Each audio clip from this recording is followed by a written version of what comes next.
and this story begins, with a tiring day for the secondary family, the father thinking that a disgusting thing had been born. And unfortunately the baby had been born that same day and at that same hour, a boy named Kajin, who was blessed by the diab of the padas that he brings out, born with a body and an unusual talent. The mother thought that if her son were Kajin, his life would be much better. The prada later realized why his mother and father were so disappointed in him. He was missing an arm, his right arm. His disappointed mother usurped them every night, if he could die, but all he wanted was to live. He heard when he was in the womb what his father said, that the child he had in his womb was the hope of his family, that he could never beat his older brother, but this child will be better than his son. His father expected Kajin to win, but he was born with only one hand and without the blessing of any god. He was a disgrace who trampled his father's hopes, just for being born. That was the prada. At an early age Kajin was loved by everyone, his smile was angelic and he could already walk. But our prada developed differently, but his mother did not understand it. When he barely managed to get up and take a step, the mother was disappointed, since Kajin already had a blade in his hands, which she felt they had to start walking when he was already so advanced, and when finally the prada was able to take the sword, Kajin had already experienced the mana and began to train fencing. The mother kept thinking, I wish her son was Kajin, and the prada began to grow with a huge shadow, which covered him. At some point Kajin became an object of adoration and envy for him. Prada, when he was 7 years old, he was sent as an assistant to Kajin. Externally he was known as someone who was sent as a helper friend to support and help Kajin as a cousin, but the truth was that his parents sold him for hundreds of thousands of leden. The cousin humiliated him, hit him, told him phrases like this is the first time he sees a damn loser like him. And Kajin from the beginning didn't like the prada, and he was the person on whom he took out his anger. He had to hold back his tears, and it wasn't because he didn't. It hurt him. It was harder to bear the fact that the adults who passed by him turned a blind eye. In such a situation, his uncle was known as an incredible man, but he left the family a long time ago and never returned. Because of that there was no one to control Kajin, so he grew up as a boss, with a superior talent, and the blessing of the god of the sword became a poison for him. In the training field, Kajin was in a beating of a character, who with his hands up says that he has lost, but Kajin with a mocking laugh tells him that if he thought it was over when he said he had lost, he breaks his mouth, and the next one passes. It was our protagonist, already with a more developed body, with a look that wants to be a warrior. He was jealous of Kajin's strength and talent. He also wanted to be strong. He rushes forward with a defiant look. Kajin has to work so hard for the attack, and asks him to stop looking at him like that. He doesn't like it, and sends him to talk, that he was an armless loser. How dare he look at him like that? He believes that he can beat him, by working hard. Someone like him can work hard all his life, but he will still be unable to keep up with Kajin. The protagonist really wants to win, he wants to win, but his dreams cannot be achieved with hard work alone. Kajin became lazy in his training. As alcohol grew, girls and drugs became part of his life, but still the protagonist could not beat him. Kajin he was the genius who did not work, with luxuries, with wealth, with women, with alcohol, and the protagonist was a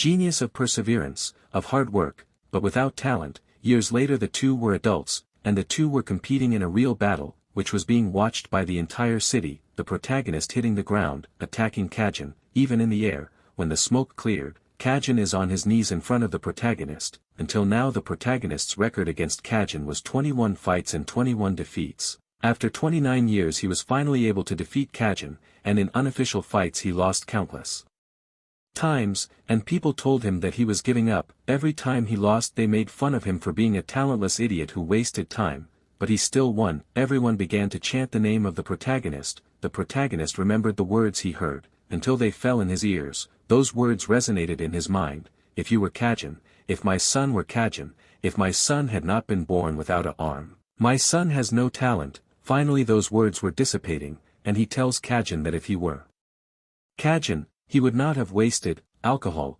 girls and drugs increased, he had lived a more meaningful life without stepping on the weak, and he retires victoriously, taking firm steps, and finally it would have been over Kajin. He had stabbed the protagonist in the back. He believes that Kajin was a coward until the end of his days, which hurts him, but it hurts more to feel that finally he managed to defeat Kajin. But it seems that he cannot live to feel that emotion. He was pierced by the famous sword that is only used by the direct line of the Simon family. It also contains the mana of the Simon family, the anti-demon mana. Unless the miraculous saint appears, Rayla has no faith to live, and with his last words, he tells Kajin that he will be remembered as a loser. Our dinner is changed. The protagonist is tied to a chair, in a type of caraboso, asking if they are in the hell. He was a lucky guy, who had imagined that the miraculous was present in the arena, effectively. For the luck or misfortune of the protagonist, there was a saint among those present, who saved him, but the protagonist had his entire body broken. All he could do was just breathe, and everyone thought that he had made a contract with the devil. The only way for a loser like him to defeat Kajin is by forming a contract with the devil, and that his peers had admitted it, so it was useless to deny it, and that they also knew that sacrifices and bottles with his blood were found, for the contract in his family's house. He was a demon who sacrificed 300 innocent children to become stronger. The young master Kajin stabbed him and the devil, to protect the honor of the Simon family, and the protagonist understands it. He has defeated Kajin, but not the Simon family, and his family chose Kajin before him, and being accused to serve a life sentence, the tendons of his arms and legs were cut. The mana was sealed through many layers of chain, and Kajin has arrived to visit the protagonist. He tells him that it looks very good that he became an emperor of the sword. People praise him for being a hardworking genius and that it was thanks to him that he was a damned loser. After that such humiliation, the food that was supplied to the protagonist decreased a lot. He began to lose weight in a shocking way. He spent every day hungry. At one point he began to cough blood. He was beginning to die. But he did not want to die like that. He wanted to die with honor. He should have died in the arena, but this was not the destiny he wanted. If he had not been born one-armed, he would have had a different life. If he had been from the direct line, if he had the blessing of the devil of the sword, if he had it, his life would have been different. He did not want to die with all his strength. He wanted to live, and we change a dinner in which they are challenging him and he is surprised, since he feels a pain in his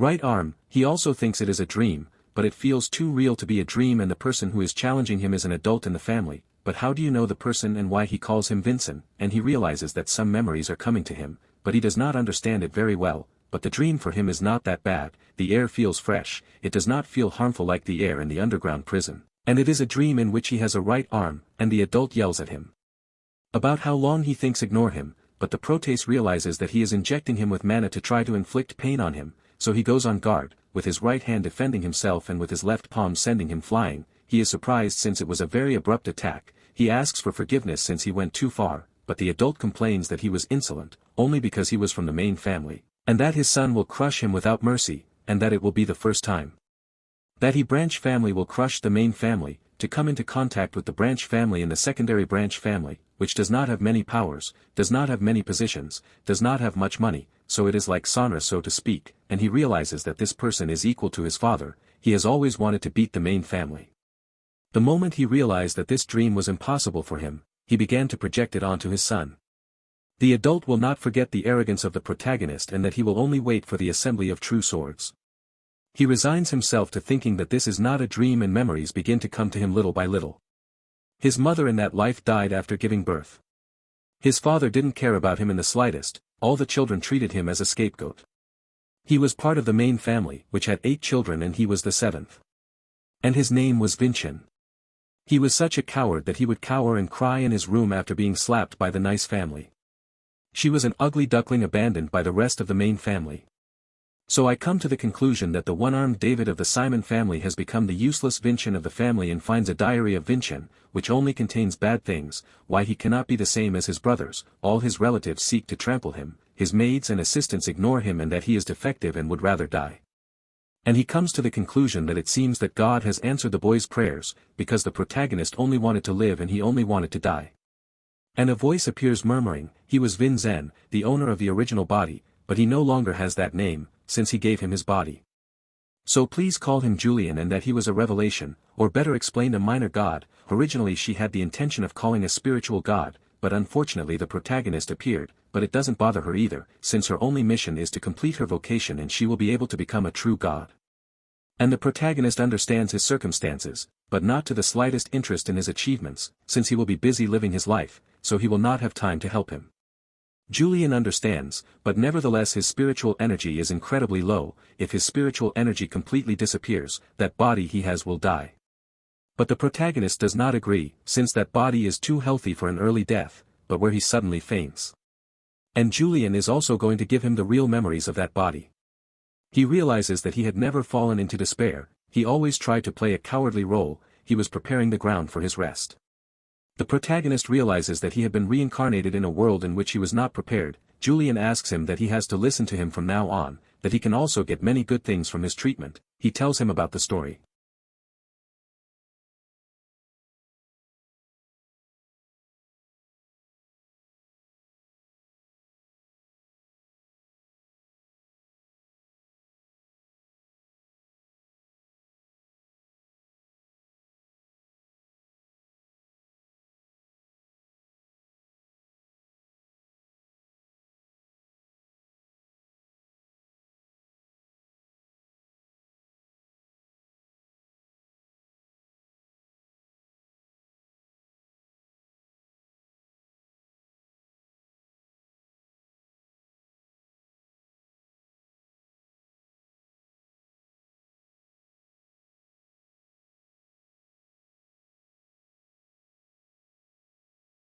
of the archdemon Davin and King Erway Kujin.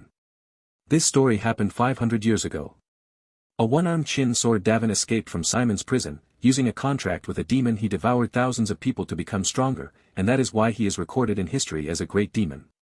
The protagonist wonders what he had left 500 years into the future, or what is the probability that 500 years ago a person named Davin and a person called Kujin existed, but nevertheless he was sure that he died 500 years ago in prison. It bothers him to know that they did not even let him die in peace, that they even fabricated the story and talked about the great demon and the Erway, that they stopped nonsense, that this story was simply a made-up story, but he calms down and asks him to please continue. Then King Erway swallowed his tears and worked with the greatest Erway of the time, his best friend the Emperor of the Sun, and thus they were able to defeat the great demon king.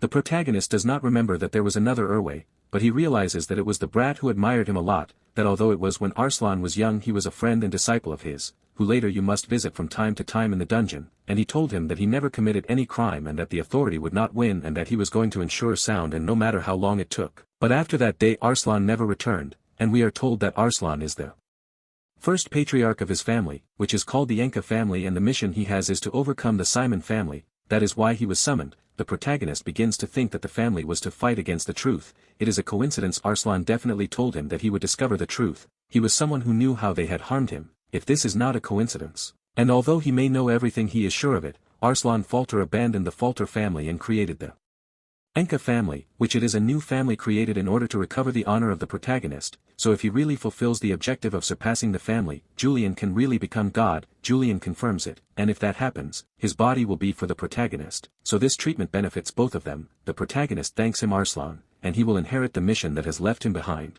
He will overcome the family that betrayed him. Then the protagonist goes to see what battle techniques they have evolved in these times, since 500 years have passed and the legacies of the spacemen always evolve, and when he is observing, his body begins to fail him, and he faints again. He expresses that this body is garbage, and that if he does not use mana to control it, he will not be able to live a normal life, and he notices a small detail, and calls Julian to tell him why he would not have learned to handle the sword. He responds that he had a disability that did not allow him to learn it, and to weld it, that he was just born like that and that's it, but the protagonist said that was not the case, that he had a celestial exoskeleton, which is literally capable of storing mana in any part of his body. More precisely, he is capable of storing mana in his bones, but Julian does not understand it very well. The protagonist asks him to listen carefully. A martial artist needs to use mana in order to be a transcendent force beyond a normal human. The mana that causes miracles is normally stored in the human heart, but having a celestial exoskeleton means that you can store mana in your bones, above your heart. That means that you are able to use mana infinitely, and all that was very ironic, since Kachin, the person everyone calls a hero and whom he hated, had that ability. Julian also adds one thing. He says that he cannot link the imaginary heart with the heart, but the protagonist does not understand what it is. That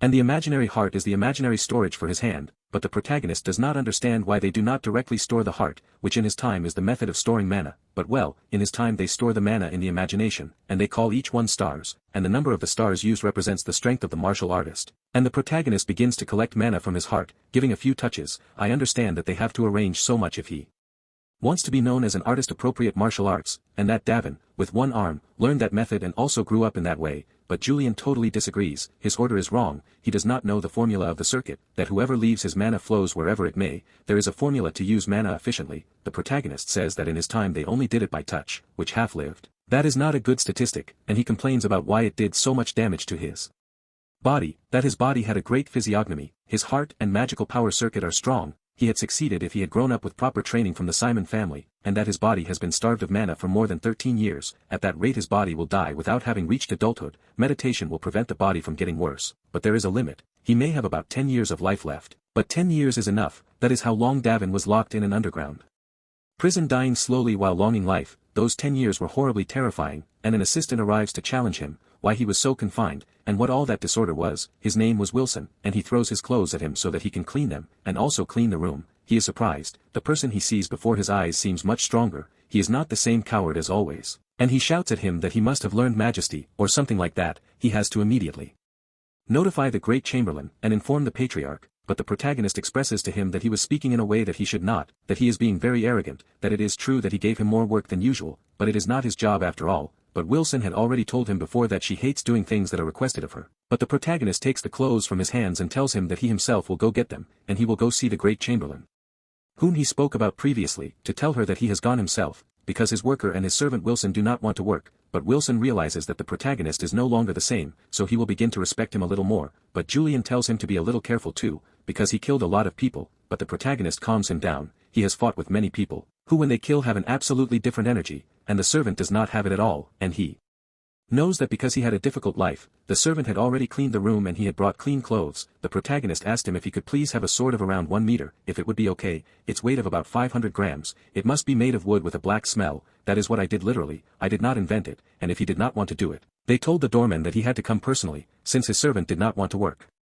But he, thinking that Proto was going too far, touches him on the shoulder. And the Proto, in a single maneuver, sends him to the ground, asking for forgiveness, saying that he had bad memories of having been attacked from behind. And if he understood the choice, please behave. But the Proto's body was screaming in pain just to do it either. And if Wilson had what to say.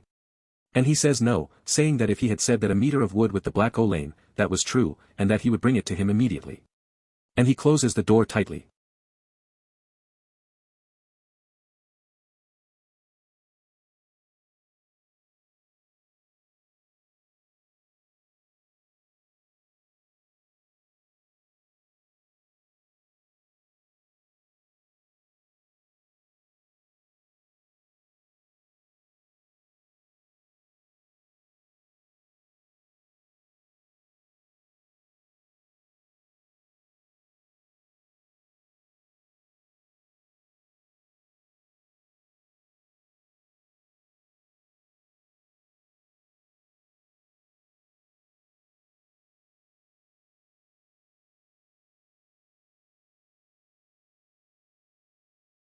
And he apologizes for the fact that it closed loudly because of the wind. And he didn't do it on purpose. He hands the sword to the proto. He goes to the yard to have proper training. He knows that this celestial exoskeleton is extremely weak. But to think that he would be so tired after swinging the sword a few times, he feels like he has a long way to go, but nevertheless, that feeling is good. And at that moment, the training dead is cut in two. The person apologizes, because the mana energy was so weak that he did not believe that they were occupying that doll. And he asks him, is Vincent the useless guy? Julian explains that his name is Revan. He is a very collateral descendant. He is also one of the candidates expected to win the previous elections. He already met the father of that child, and he should be careful. He is a rising star of collateral descendants. He is the most skilled among the 13 young people from the secondary families. He figured that if he won, the Pada assembly would have to fight him. So he came looking for him. This competition brings together all the children of collateral families or secondary families and makes it fight. And whoever wins those fatalass will have the honor of facing a participant from the royal family. Which, in this case, would be the protagonist. He tells him that if you don't go to hide, since he is very weak and very scared, he won't be afraid of a sword, right? But the protagonist putting him in his place with class.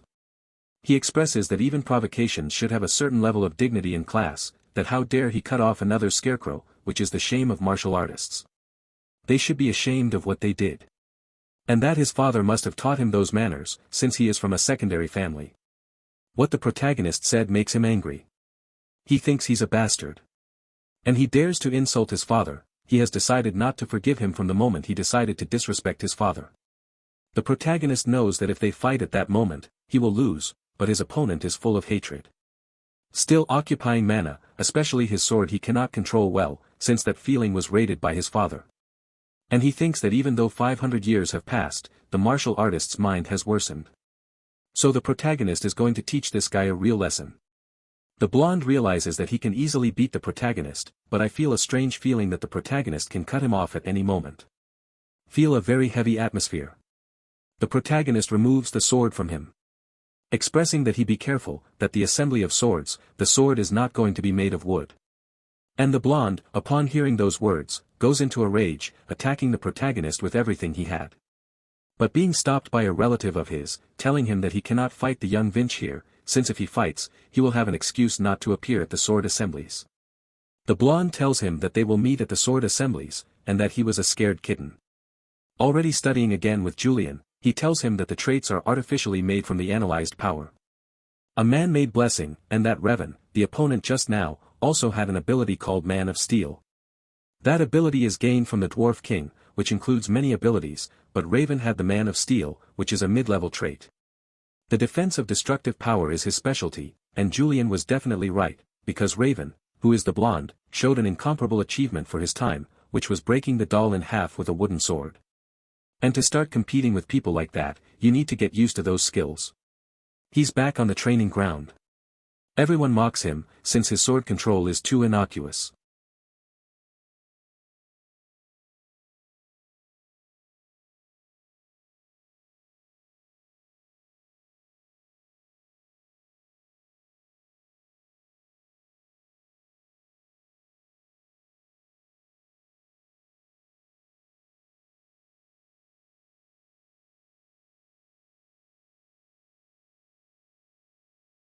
And what's more, he begins to pant and get tired after 3 blows. He was useless, but the vice commander of the Pablanca's unit appears on the scene. His name was Merlin, calming them all down, asking what was so funny, that the young lord of the Denka family trained in martial arts, and they all ran away, but muttering in his mind, he also thought the same thing when he saw it, that a guy who swings the sword, aimlessly, without any mana or trait, is destined to be despised by people.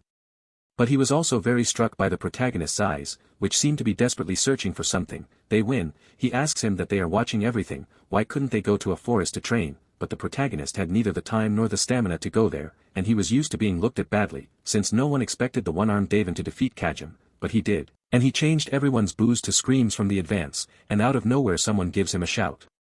Advanced recovery opposition, and that thanks to that opposition, they will be able to train more easily. The protagonist does not believe him much, and asks him if he is making fun of him, but to be honest, he did it from the beginning, but his eyes seem to be desperately searching for something. He says goodbye thinking that this young man has changed a lot and that he hopes that he has a lot of luck on his path. The protagonist trained day and night, and not only physically, he also studied many books to be able to have a good image of what he was doing, and after polishing his technique, doing all the steps well, he has begun to see it, his path to defeat Kajim. Finally his sword has been stacked with points, the trajectory that his blow must have, in order to manifest the skills. It finally worked, his swordsmanship was complete. Wilson hands his breakfast to the protagonist realizes that there is very little food, and that he clearly has food in his mouth, so it was him, and that at that moment he can see it as something adorable, but don't cross the line. Wilson was already getting tired of the protagonist's attitude, and thinks that he is going to kill him, but the protagonist can use telepathy, and tells him that he can control him through fear, but he does not want that, he wants his loyalty despite everything, and asks him to stop acting proud in front of him, and to stand by his side, that the daughter, when the time comes, will be ruled by fear or show loyalty. Wilson, who has really been amazed at how mature the protagonist is, how strong he has become, and how cold he is, then the vice commander is at the training ground, and realizes that the protagonist had finished his early training today. And he looks at the doll that was split in half, he wonders if it had been with a real blade, but from what he saw, the protagonist only used wooden blades, but to achieve that, and moreover, with such a precise surface, that could not be real, such exponential growth in so few days, the protagonist was totally surprised. The protagonist, changing clothes, realizes that his clothes are not of the highest quality, and that his food is not very good either, and that, being a nobleman and from a major family, he comes to the conclusion that someone is stealing his money, and it must be someone higher up than Wilson, because Wilson definitely was not. We change the scene to the blonde being totally angry, training to the point of exhaustion, remembering the protagonist's words, and he enters his father, expressing that his training was going very well, and that there was not much time until the assembly of the true parents, and if he wanted to escape from that path of poverty and pain of the secondary family, he would have to defeat Vincent, and yes, he must do it, he must become the only member of the secondary family to defeat the main family. Revan thinks his father is getting more irritated as the days go by for the assembly.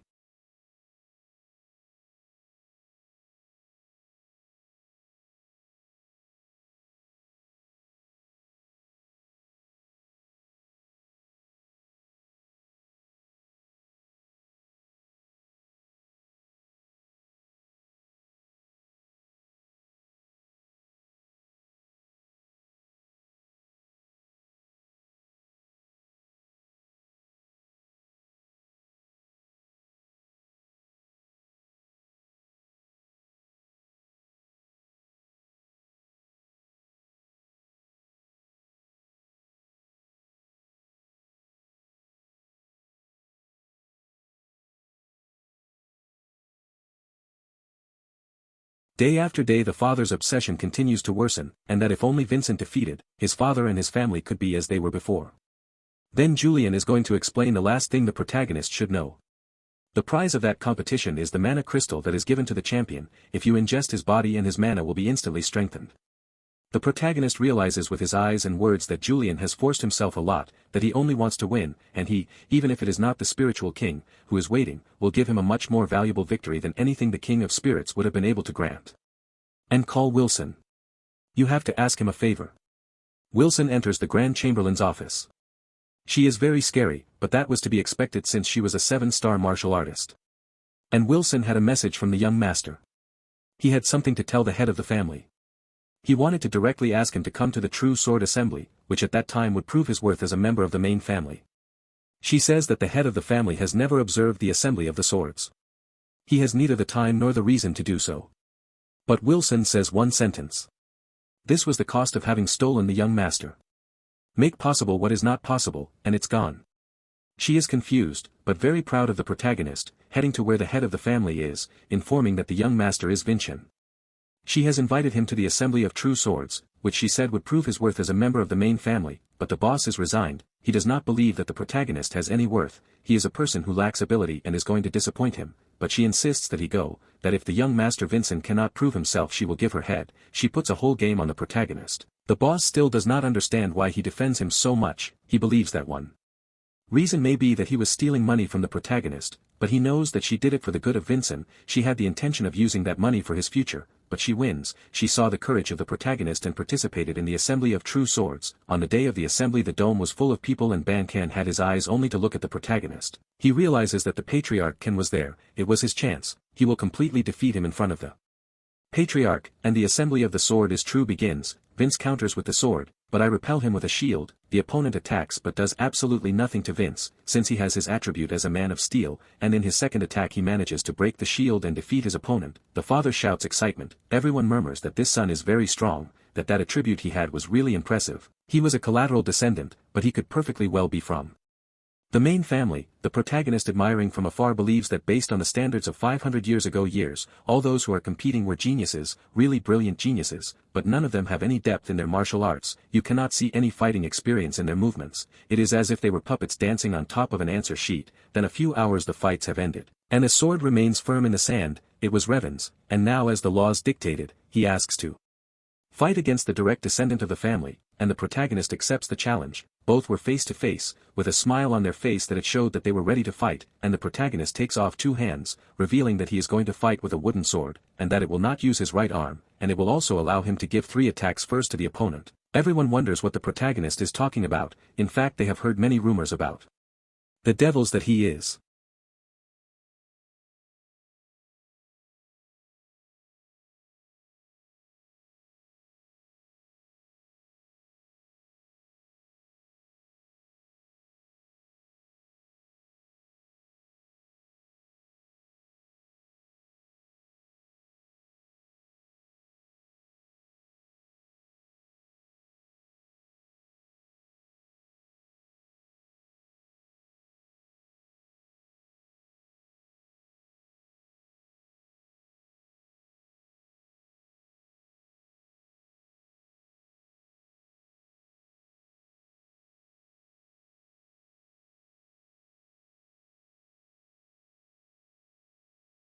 And that perhaps he has gone crazy. He repeats that until the first 3 attacks he will not move from his position. Revan believes that he is only doing it to humiliate him. People murmur that this was absurd. They begin to wonder if the young Vincent really knows martial arts. The father shouts that he only does it to have an excuse when he loses, and that they should stop him, but the patriarch allows it. And it is better that Vincent proves his words with actions. The fight begins. The protagonist repeats that he will let him hit the first 3 attacks. Revan attacks him in a sense. The protagonist knows that the first attack is going to be a short stab, and that it will also be a feint for the second attack, which he deflects with only 1 hand, expressing that they call 2 attacks. Revan enters desperation, and they attack again, and the protagonist makes a maneuver and sends him to the ground. And that was the 3rd attack, and that he will fulfill Julian's promise. Now it is his turn to attack. Everything is so surprised with the protagonist's performance. Revan gets up attacking with his ability activated. The protagonist dodges and counterattacks, but the blow does not hurt Revan. That fills him with confidence, since he thinks that the protagonist has no strength. But that was what the protagonist wanted. Taking advantage of the fact that Revan opened his guard, he gives him a blow that sends him flying, and without wasting even a second, he attacks. When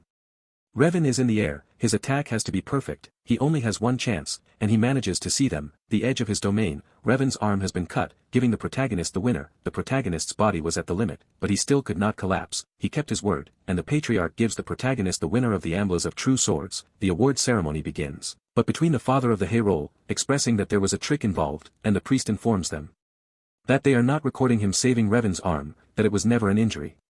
Previously seen, the father of the patriarch complains that even a 3rd-degree priest cannot heal the wood, that Vincent must have used some trick. Those present begin to murmur that it could be a trick of Vincent. The protagonist clarifies to everyone that the assembly was observed and approved by the patriarch, who named him as the winner, and if the father believes himself superior to the patriarch, because of what was said previously, and that they will subtract Charles Adenka, because he has mocked the patriarch in public. The patriarch tells him that he should be grateful to Vincent, since he said only prison, but his sentence should be much worse. Revan was still at risk of losing his arm, and the protagonist asks the priest to use the miraculous stone that he won to heal him. He cut off Revan's arm, so he would take responsibility. Taking a sword he cuts the father's ropes, asking him which duke comes to his son, since he provoked him countless times, and in order to cure him, he needs someone else's right arm. The father is willing to cut off his arm, thus demonstrating his worth and love for his son. His life was forgiven. The apostle manages to save Revan's arm, which results in a very paternal hug, and Wilson, admiring from the outside, believes that the protagonist is truly great. After that the protagonist receives a visit. It was the gift Typh de Gaia, who came to give him a miraculous stone, since he had taught him a great lesson in compassion and wisdom. Today, the protagonist gladly accepts the gift, and also gives a template that basically means treat me like a second-class pontiff. Julian also the visa that it is possible that he sees the patriarch today for his victory. The protagonist makes up for it, and effectively Wilson delivers the news to him. The dinner is headed. His stepmother is waiting for him to see the patriarch. The patriarch emits pressure just by speaking. He had called him for 2 reasons. 1, to congratulate him, and the Other.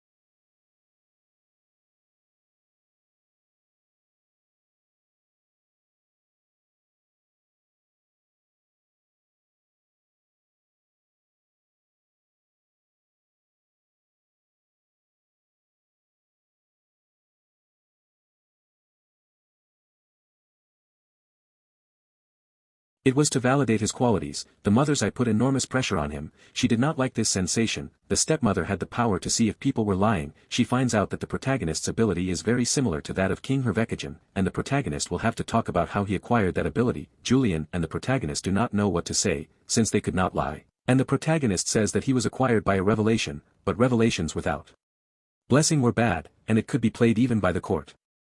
Resigned, Julian asks him to just repeat what he tells him. If he were evil, he could easily be recognized by a priest, who gave him a miraculous stone as a gift. The stepmother's eyes do not react at all, that is, she is telling the truth. The protagonist explains that he has learned a lot through the revelations, but nevertheless he has always been able to read the mysterious movements of the sword for a long time. But he also spent a long time wondering if he should learn that or not, but he wanted to change, even if they suspected of him, finding it much worse not to do anything about it. He felt he had to prove something. He had to show that she was not ashamed. He wanted to show that he was strong, and will accept the father's judgment at face value. The patriarch stands up and gives his verdict. He asks Vincent to continue with concentration, but his skill with the sword was too much for Eureka Jim's skill, and the Simon family would make a fuss, and they would say that they were stealing, but they would have nothing to say if the skill was the former demon king, so they would say that. The patriarch congratulates him again, and asks him if he could help with something. The protagonist asks him for access to the family library. The patriarch accepts and will also give him the sword of the Crimson Odo. That was the sword that the same patriarch used when he was young. It was practically from the history of the Enka family, for which it made Julian very happy.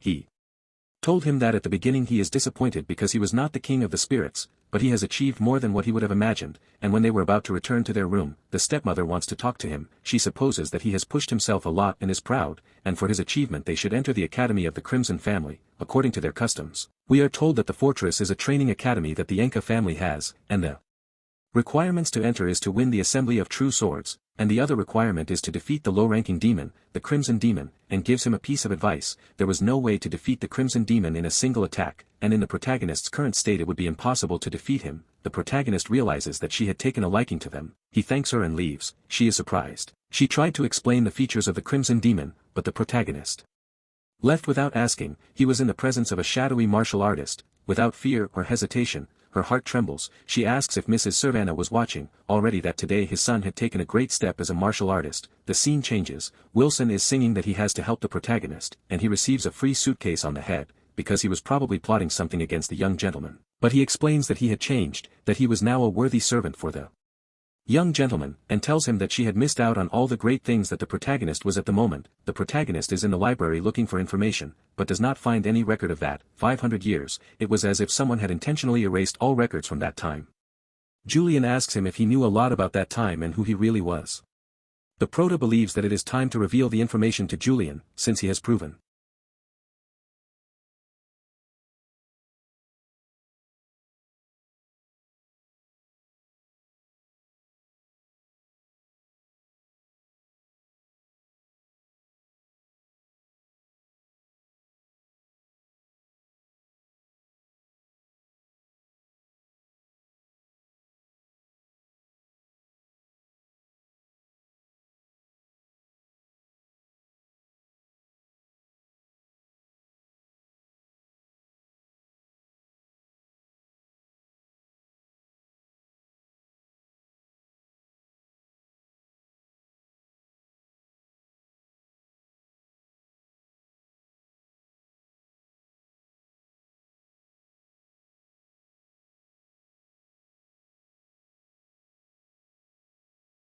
be a trustworthy person, but he doesn't know how Julian is going to react when he tells him that he is Aben's demon.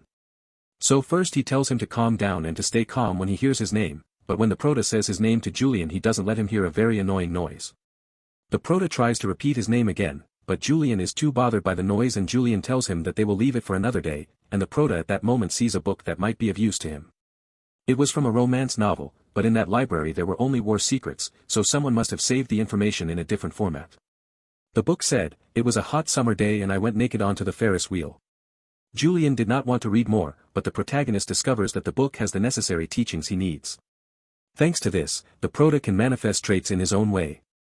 Julian warns him that doing that was extremely dangerous, but the Prota wants to try it immediately. He leaves the room and shouts of joy are heard, that it was true that he had defeated Rebin and won the competition. The protagonist asks Julian who she was from and her name was Sari. She left for a while due to a family situation. To the Prota's surprise, she was the only one who gives affection to a loser like Vincent. She was very proud of the Prota and at that same moment Rebin arrived, who had something to say to her. The two were sitting face to face, without saying anything, and Rebin says, sheathing his sword, putting the Prota to guard, telling Sari to leave, because it could be dangerous, that perhaps Rebin had not learned how to choose, but Rebin, supporting his sword, came to thank him. And to Frasian he says, he forgave her disrespect and gave her his miraculous stone. He, like a coward, tried to fix his arm at his father's expense, but he got his arm back and his father was at peace again. He has gotten everything back, but he hasn't been able to give anything back. That day he was a coward, but he said he would stop being one, and this is the best he can give him. He swears unconditional allegiance to the Prota. Everyone is surprised, and the Prota accepts the oath, and Rebin realizes that the sword that the Prota carries is the sword of the Crimson Lotus, and given that he does not regret his oath, and thanks the Prota for it. Sari is really proud of everything that Vincent has changed, and Julian says that now they can have the traits of the king's blessing from Rebin. They also tell him their plan Rebin, which consists of earning his blessing based on a book that they found. Rebin has to guide him while the Prota meditates. Basically it is entrusting Rebin with his life. The Prota begins, the two are waiting. Rebin gives him the instructions to form the correct figure of the symbol. The Prota has to concentrate on what Rebin says, and control his mana to form it correctly. Julian tells him not to go so fast. He is basically doing somersaults over a cliff. And Rebin also tells him not to rush, as this in itself was fast, so go slowly, but the Prot thinks that you have to be able to handle the danger and move forward. The Prot tries to form the symbol, he only needs to join the last part of the mana flow, but Rebin yells at him that it was too soon, and the Prot had achieved it, but the connection is broken.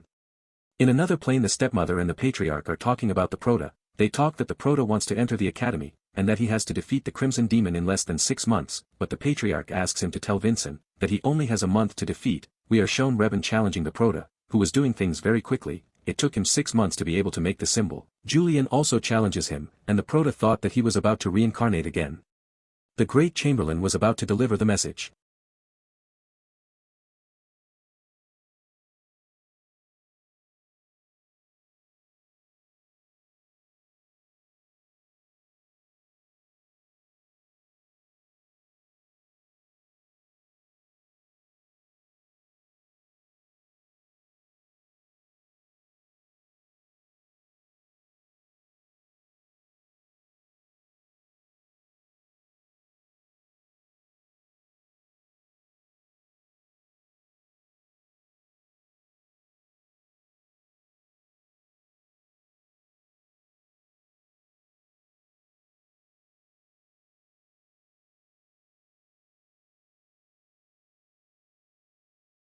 And he sees that everything is destroyed, and he wanted an explanation. The Prota says that he was only meditating, but Sari tells him not to lie. The Great Chamberlain tells him that it does not matter, that whatever the meditation, he has to hurry. The Patriarch has spoken, the rite must be finished in less than a month. The Prota believes that this must be because the Patriarch has great expectations placed on him. The Great Chamberlain asks him to force himself as much as possible, that he must pass the mission if or yes. Rebin believes that it will take him at least 2 months to get the Dwarf King's blessing. Sari asks him not to put his life at risk, and he realizes that Sari has a huge amount of mana. They ask him what it's going to be now, that a month was too little, and he tells Reban, if it was the right circuit, and that it was going to exceed the Patriarch's expectations. 2 weeks later they are gathered to begin the demonstration. The protagonist wonders what that was about.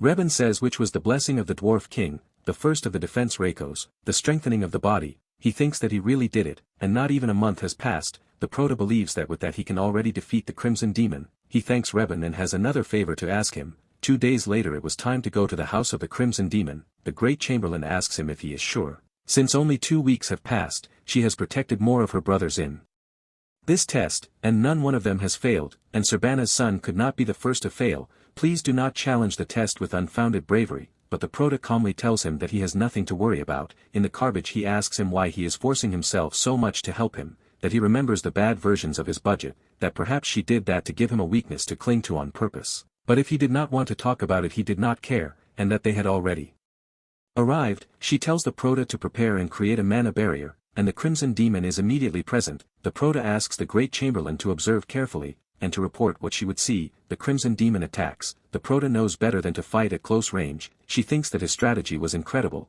that no one at 14 years old in their first fight would know something like that. The Prota thinks that the dwarf's trait was definitely incredible, and that was the basis for Spadakin's skill path. The Crimson Demon was very aggressive after that. His attack would have many openings. He tells her if she has seen what has happened to the Great Chamberlain, but she thinks that she really doesn't know. The reason why you can't rotate the Crimson Demon in a single attack is because the Crimson Demon has a second life. The Prota dodges, and believes that even that was the same as 500 years ago. But the demon backs him up with an attack. He believes that these demons have evolved in speed and strength, and that it was dangerous. The Great Chamberlain wanted to intervene, but her interruption would be failure for the Prota, and she asks Ibiza Urbana not to let her son die, and we are told the story of the Prota's mother. She had saved her, and asked him to dream her group, so she joined the adventure to turn Enka's family into a legend. She was strong, beautiful, she had the power to make people smile, she was a ray of light, and when Ibiza Urbana died, she swore to protect that child, until he was a respectable martial artist, but for 14 years she saw that that child had no future, and when she began to see a light of hope, he cannot die, shouting at him to stop, and the Prota gives him the signal.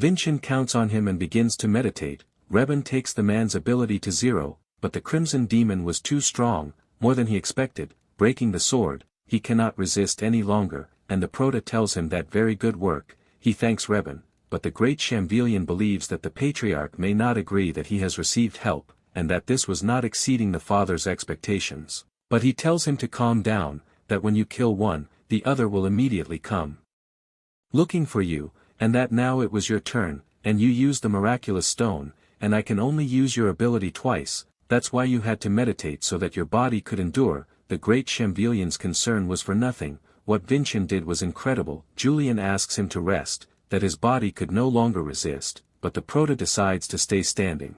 And at that moment a circle of invocation is made present, something never seen before. After that test, a guardian of the artifact had appeared. The Great Shambhelian asks them to withdraw, that it was too dangerous. They are surprised at the level of a 7th star.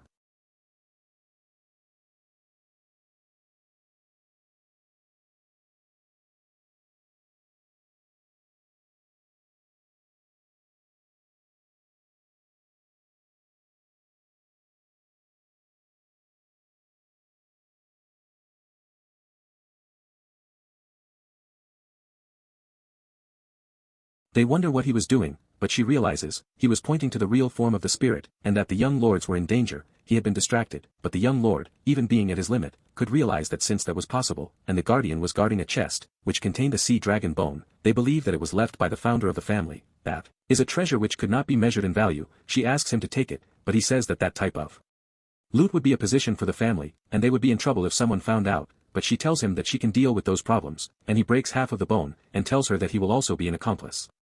There is the Patriarch and the Great Chamberlain. He tells her that the Protaba has achieved the Zana. He will have to inform the Academy, and he is eager to hear the Protaba's Zana. He says that he remembered the little Master Revan, who has been influenced by the Protaba, and has helped him with the Crimson Demon. The Patriarch believes that then the demon was too much for him, and that he had to resort to cheap tricks. And she tells him that after that he defeated another Crimson Demon alone.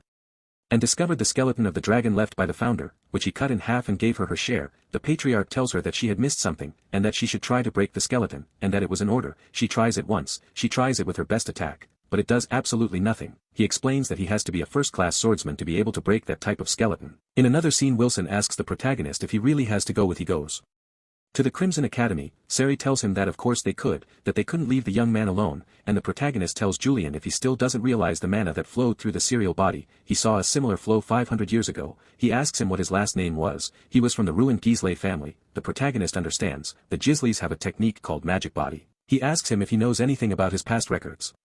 Family, but she only knew about her grandmother, who had recently died. The protagonist does not understand why such a powerful family was ruined. It could easily be a work of the Simon family, and Siri tells him that the protagonist's mother was also a Gisle, and that he probably did not know because talking about her was forbidden, and Siri confesses that he owed a lot to Miss Surbana. Wilson also confesses that he hurts the protagonist's mother a lot, that thanks to her they were all there. Julian, he thinks that his mother was great. Outside the mansion, Revan is waiting for him. He is going to wake up from the protagonist. He is going to leave the house to be able to improve. The protagonist understands this, and asks him one last favor, if he could find out about the Gisle family. He tells him that it will be difficult, but that he should try. They say goodbye, and Revan tells him that next time, he will be stronger, so as not to embarrass him. After that he asks the great Champelion a favor, not like Surbana's son, but like Vincina Denka, that until he enters the one that Dima Carne, if she trained him, she tells him that she will not be soft with him. Already in the training field she tells him that her trait will not be given to him until he gives him a wound, and he will not use his sword to a black woman, because he was not yet worthy of facing her. He had 5 months to enter the academy. He Prataba,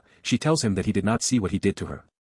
Revan, that a permanent wound could be, and the great Champelion asks her if she looks like Revan. The protagonist attacks with incentive. He saw blades in her eyes. She had a look that could kill someone. She also knows the way of the sword. She also knows that it is hard, so she will be the best possible opponent, and that she knew that the priest was a friend, and they could get help for him if at all.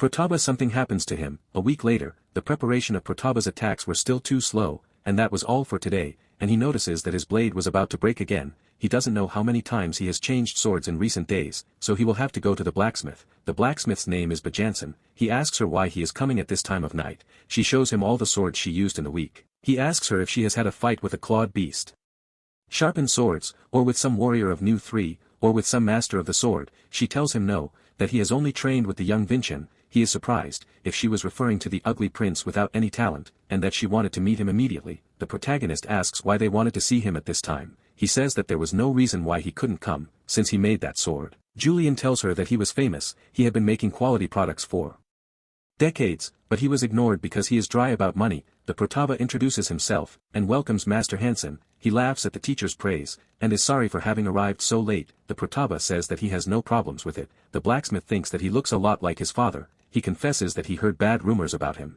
but he proves the opposite. He asks him to show him John Grahian, to see how he was doing, since he said that he was busy with his training, but he is surprised.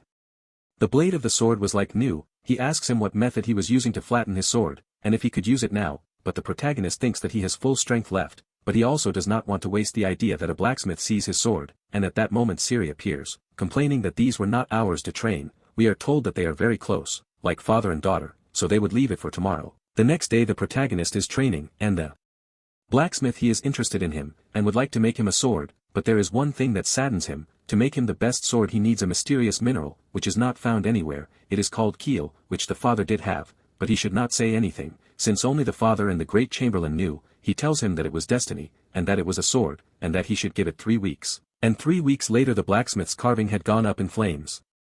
He believes that something must have really happened. Unusual for that to happen. he thinks he can cut the fire and the door in one go. Julian tells him that it is reckless. He manages to enter and find Master Hansen, and also manages to see his new sword, and it seems that she was the culprit of this fire, but first he has to get the master out, but the exit was blocked, everyone was on fire. Julian asks him if he knows any defense technique. He remembers one. He tells himself, he was now Vincent Adenka, but it was also Davin Simon. Julian is amazed. They were alive. The blacksmith asks him how he got lost, and how he knows how to use the Simon technique, but the protagonist thinks that he was still dreaming, that maybe he hit his head, and the blacksmith says that maybe it's true, because that was impossible, and that by the way his sword was ready. The protagonist feels that the sword resonates with him, and Julian finds something strange. He thinks that the founder left the complete bone for something, so she will ask the blacksmith if it can be another sword, one even more perfect, and that by chance he had another material. The protagonist apologizes to her for having asked for his part of the material, but she did not care. 14 years ago she obtained payment for the material. That day an outstanding warrior was born. He tells her that he will make her much prouder, that today he is going to learn all her movements, and he will defeat her, but she has told him many times that it will not be so easy. She attacks, and he is surprised.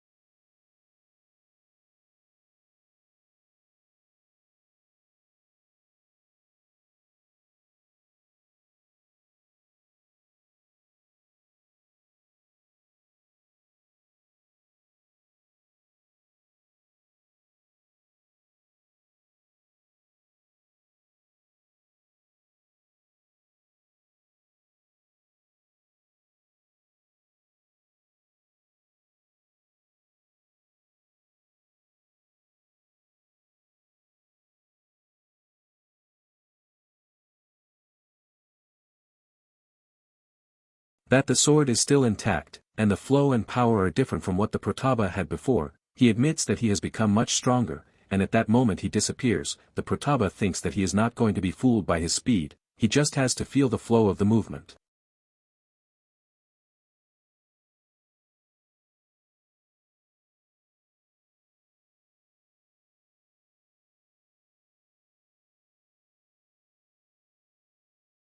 After that the protagonist asks her to grab her sword, that he does not want an empty victory. She says that she has just crossed the line between confidence and arrogance, and that she was going to regret it. The protagonist tells her that he defeated her, and that there are 4 months left to enter the Red Fortress. She wonders how he defeated her. He explains that it was impossible to cut her even with a swing of the sword, but he could cut her mana, so he divided his mana with a line in the ground. She cannot believe that this ability can exist, and that it always exceeds her expectations, and that because of that she will teach her blessing, the flow of mana Galaxy Gondor. The protagonist manages to believe the symbol with his mana, and an ice lady appears, and in the Red Fortress or Academy these two guys are talking. They realize that Vincent is going to enter that academy, which for them was a nuisance, since he did not have any type of talent, so before entering the academy they had to stop him. Julian asks what that was about, and that it was too cold, but suddenly he disappeared. The blessing was completed. Julian the protagonist is studying. They believe that the Red Fortress is more like a real fortress than a training school. It was located on the edge of the mountains of the Simon family. It is said that the zero is from the time, including Aslan. They served as a defense in that place. They think that they can find more treasures there left by the founder, and there is also a legend, which is called the treasure of the heavenly fruit was more effective than any elixir in that world, and there are even rumors that one of them can resurrect the dead, and that there is even a tree that produces thousands of them. Julian did not believe in such stories before, but looking at the situation it was the best, since they only had 9 years left to live. Worry, he invested his money in a place called Los Se Torres. There is a magician named Barnaby, of whom he became a sponsor, and on an external plane she is murdered, and the two reading the newspaper could not believe it. Julian above all, his legacy said that he left the results of his experiment and legacy to his only brother, Pagoda, Bargain. He believes that although they were born with the same request they never got along. 4 months later in the Fortress mountain range, the Great Chamberlain tells them that for safety reasons they must walk from that place. The protagonist asks her to please take care of herself. At the academy they say that the guests will arrive soon, but they receive news that there were low-ranking monsters in the town, and she is going to go there and take care of the rest, and she escapes. The commander-in-chief will have to take charge. She sees the Great Chamberlain, and believes that the protagonist must not be so weak, and that it was a great opportunity to prove it, and the first stage would begin.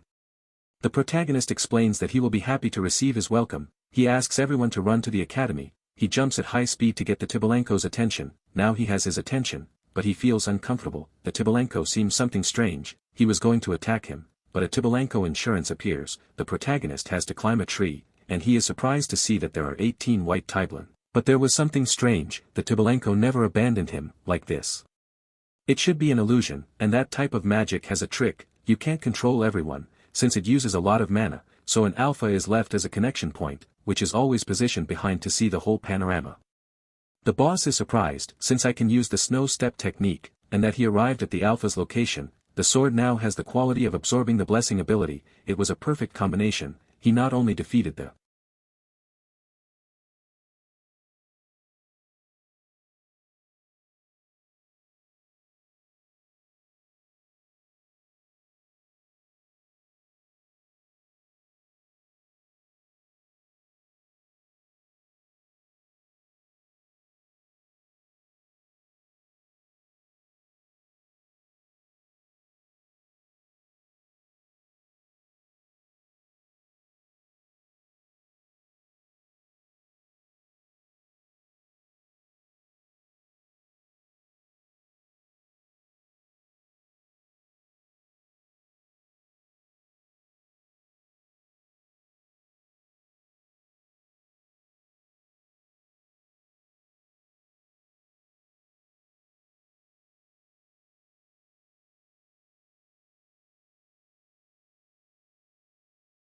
monsters, but also broke his mana circuit. He has a deep knowledge of magic. It was not as they said, that they opened the doors and announced their welcome. He introduces himself. He was Vargan. Julian was already resigned by his money, but there was also a guardianship system in that academy, and the money that he had invested he was going to recover. Here we are explained what the academy was like. In that academy there were many children from various families, the instructors, priests, soldiers and many others would be the assistants who would accompany him. He will have a group life in his dormitory, and living there means becoming a cadet, and all cadets will take the promotion exam twice a year, starting from level 9. The levels exist from level 9 to level 1, and when he reaches level 1 and passes the test, he will be recognized as a true warrior, and will graduate from the fortress. The protagonist thinks that he should graduate as soon as possible, since in 4 and a half years they must find the cure to avoid his death has arrived at his building. The assistants stay on the first floor, and Vincent will live on the third floor in room number 5 of the Red Fortress. In the bedroom there was an atmosphere of fear, and behind the protagonist appears Marlon Adenka. Julian tells him that he was the most annoying being, that he even made him eat garbage. The protagonist remembers him. He was a guy whose life was dedicated to intimidating people with his strength. That's why they act that way. He thinks he should scold him a little. Julian believes that that would be too little, that he had to be destroyed. The protagonist greets him and he thinks that it has been a long time since he left his hometown, and he could not believe that he was still on level 9. Marlon asks Season that he has raised young Mr. Vincent badly, and if he disrespects him again he would beat him up. Vincent believes that his attitude is disgusting, and they hit him. Marlon thinks that he should remind him of respect for him, but the protagonist dodges and from a manner he sends him to the ground, and for everyone to listen. The only fear that would be allowed was that of the shoulders. Marlon was furious. How did he dare to try to overcome it? In a town near the fortress, there was the captain, who had offered her a few drinks to defeat the monsters, and the chief Bardon appears, expressing that he did not need a drink. They were talking about how the protagonist is nothing like what they knew, and just a call appears, which said that Marlon and Vincent had requested a confrontation. Braun, the instructor of the residents at level 9 apologizes, but he had no choice but to accept. Everything was ready, and the boss expects them to fight with honor. The protagonist draws his sword.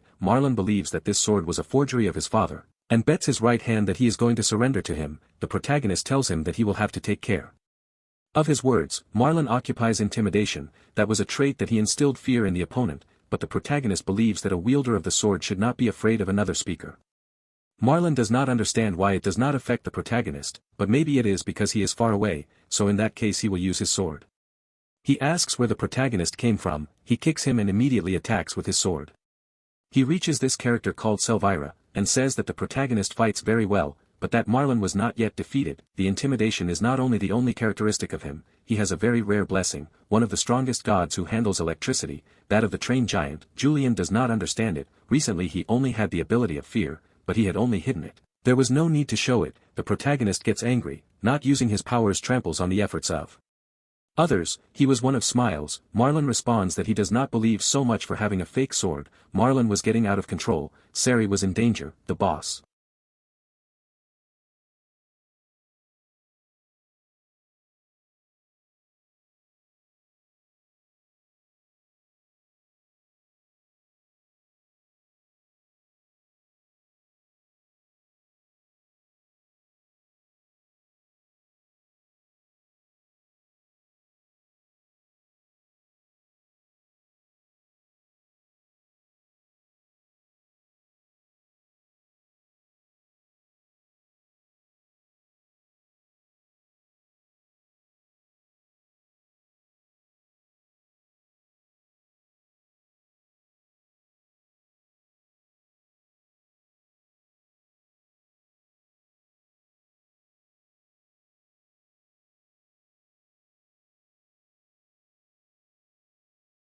Braun saves her, and gives orders to everyone to evacuate. Marlon yells at the protagonist to want to run. The protagonist was already at his limit, and the boss puts up a mana barrier to calm the destruction, but this reduces the space for the protagonist to be able to move. The fight becomes a little more complicated. The protagonist was in a hurry, but listens to you. He tells him that he can cut more things and that they trust him. Marlon had the protagonist cornered, but the protagonist attacks the barrier, and the commander's attack makes a rock slide, which leaves him trapped. He tells him that he would have to keep his words, and cut off his arm. The commander-in-chief is shocked. The barrier he made was at a totally different level. That barrier had several spells, but a simple attack finished him off, and Wilson appears with a priest, asking who that level 2 plate belonged to. The protagonist says that it is from him, and that he should please heal his arm. Marlon desperately yells at him that this was all a plan. Marlon does not care about the honor of the family, so please fix his arm. If you want to be like the protagonist, he would think that if he looks at it closely he was very handsome. Marlon was still very angry, hungry and revengeful, and he believed that it was still time to teach him a lesson,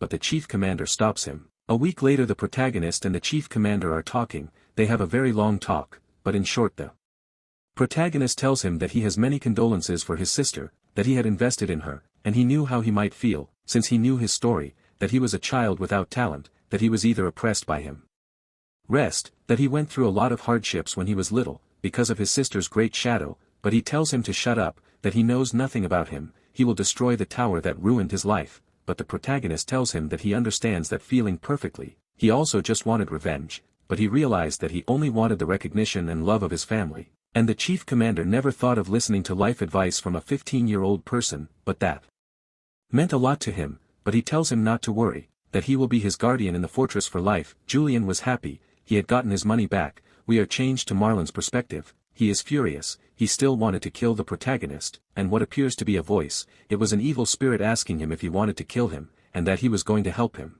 In another plane are these two congratulating the protagonist that he had won. She was a cadet of the vice commander of Level 9, she has the ability to see the characteristics by touching the people, and he realizes that the protagonist has no limits, but he doesn't like the way they greet him, that they were shouting at him, and that was a lack of respect. And Elvira is even more surprised. Not even the instructors could discover it the first time. They tell the protagonist that it is forbidden to walk around at night, and that they could encounter the evil spirit of Davin. The protagonist tells them to give him more information about that. They redden the Vera, and they seasons. He tells him that it is a spirit which makes contracts with people. Returning to the room, the protagonist tells him that Marlon was not in his bed. Then Seasons was outside doing his guard, but he hears something. He asks who was there, and his arm is to be Senate. The creators of this have something because he cuts everyone's arm. It was Marlon and he was amazing. Now he had the strength of an evil spirit, and he only wanted one thing, revenge against Vincent. He tells him that he did not have him scared, but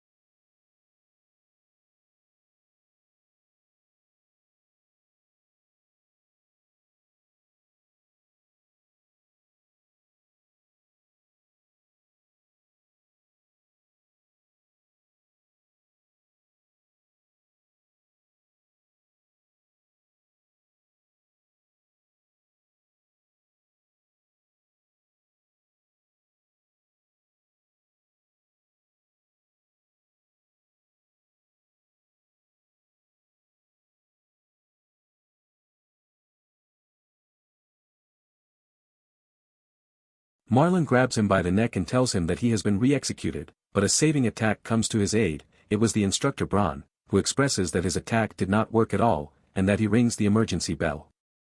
The protagonist tells her that this was the emergency alarm, that something must have happened. She tells Sarah that Sisson may be in danger, and that he smells blood. He yells at everyone to follow him. He asks Sarah if there is any defense that he can use. She only knows one that can work, however that training must have an instructor. Since none of them will be able to withstand the mana load, they go outside and see the crude scenario. The Braun instructor was lying on the covered floor of blood. Marlon tells him that he found him, and launches an attack. The protagonist manages to react. He expresses that he will show him the true power of a king. The protagonist shouts, "We are together, don't be afraid and take out your swords." He thinks that maybe he won't be able to fight alone, but at that moment he is not alone. He has to buy as much time as possible until a commander arrives, and that they will make the triangular defense. serve repeats that it won't be possible, that at least they need a class 5 person, and the protagonist expresses that he will do it. He will be in the center, but that was nonsense, it doesn't make much sense. He doesn't have much mana, much less as a 5-star, she will faint as soon as she activates the triangular defense, but the protagonist expresses that at that moment she must act as the representative cadet, and that she use her judgment to protect everyone. She shouts to form a triangular defense, and the center will be Vincent. Julian tells her that they should flee, fleeing is an option. But if the protagonist does that, everyone behind him will end up dead. Activate the formation. The protagonist's mana is being consumed quickly, but he must hold on, he must not hesitate. Marlon attacks, he thinks it was ridiculous, that bastard was able to withstand the formation barrier, but he would see that he was able to withstand this.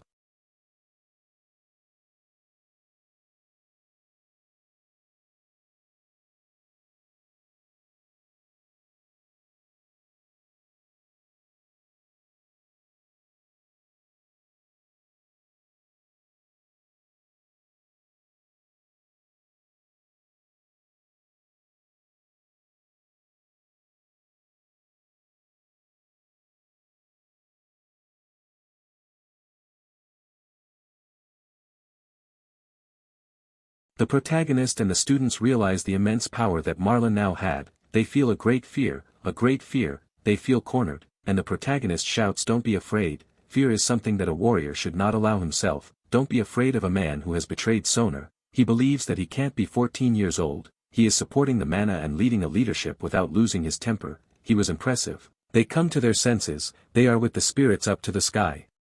With a confidence thanks to the protagonist sending Marlon flying, that the elders will soon arrive, and time is in his favor, that if he surrenders now he will avoid the worst, but Marlon is determined, the only thing he wants is to see them die, he will even risk his life if necessary. With that last attack an angry person, that is, the barrier was missing a member, which made it very weak. It was the perfect opportunity for Marlon to kill the protagonist, but the barrier did not break. It was the one-armed Shizen, who, even bleeding out, had the courage to support the protagonist, and he repeats to Marlon, he is not afraid of him. Marlon yells at them that they should surrender, the protagonist's energy was reaching the limit, he will not last much longer, and he realizes that he can see the directions of his sword, he is very indecisive, he has no mana left, whether to cut or not to cut, and that there was no other alternative, the barrier was breaking, so Vincent will attack.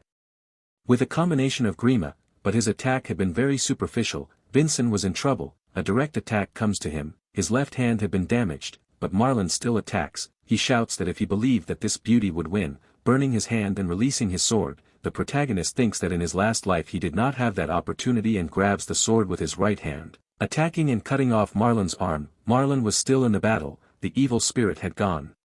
The protagonist had cut off the spiritual connection, but he could still continue fighting. Marlon yells at him that he will definitely not break into my pieces, and the protagonist cannot move, he had run out of mana, he was lost, but it was the commander that had saved him. And Marlon is frozen and temporarily locked up. The redhead asks him if he was Vincent Adenka, that she has heard a lot about him. But the protagonist was so hurt that he couldn't speak, she was very proud of him. Today he saves many people. The protagonist loses consciousness, he is transported to a room full of mirrors, which Julian is challenging him excessively, since because of him, he was about to die. The two do not know where they are, they suspect that it could be Marlon's mind, they see a memory of him and the chief commander, expressing that if he has to make an effort, he should do the ritual right now. And the protagonist feels a sinister aura, he no longer had anything around him, only darkness. The mother appears, telling him if he couldn't die, he also manages to see his teacher, his friend and Arslan, and the box stab also comes to him, he remembers his life in prison. A small Arslan appears, I will fight for my brother's honor, no matter how long it takes, and the adult Arslan tells him, Arslan is Julian,